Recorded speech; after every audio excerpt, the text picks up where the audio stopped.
Pakistan super ಲೀಗ್ನ ಉದ್ಘಾಟನಾ ಪಂದ್ಯದಲ್ಲಿ ಬಿಳಿ ಚೆಂಡು ಇದ್ದಕ್ಕಿದ್ದಂತೆ ಗುಲಾಬಿ ಬಣ್ಣಕ್ಕೆ ತಿರುಗಿದ ವಿಚಿತ್ರ ಘಟನೆ ನಡೆದಿದೆ.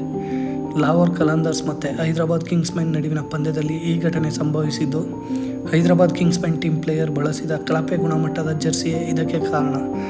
ಆಟಗಾರರು ಚೆಂಡಿನ ಹೊಳಪಿಗಾಗಿ ಪ್ಯಾಂಟ್ ಅಥವಾ ಜೆರ್ಸಿಗೆ ಉಜ್ಜಿದ ಕಾರಣ ಬಾಲ್ ಕಲರ್ ಚೇಂಜ್ ಆಗಿದೆ. ಇದರಿಂದ ನಗೆಪಾಟಲಿಗೆ ಈಡಾಗಿರುವಂಥ ಪಾಕಿಸ್ತಾನ ಸೂಪರ್ ಲೀಗ್ ಸಾಮಾಜಿಕ ಜಾಲತಾಣದಲ್ಲಿ ಟ್ರೋಲ್ಗೆ ಒಳಗಾಗಿದೆ. ಮೊದಲ ಬಾರಿಗೆ ಪಿಂಕ್ ಬಾಲ್ನ T20 ಕ್ರಿಕೆಟ್ ನಡೀತಿದೆ ಅಂತ ಸಾಮಾಜಿಕ ಜಾಲತಾಣದಲ್ಲಿ ಟ್ರೋಲ್ ಮಾಡ್ತಾ ಇದ್ದಾರೆ.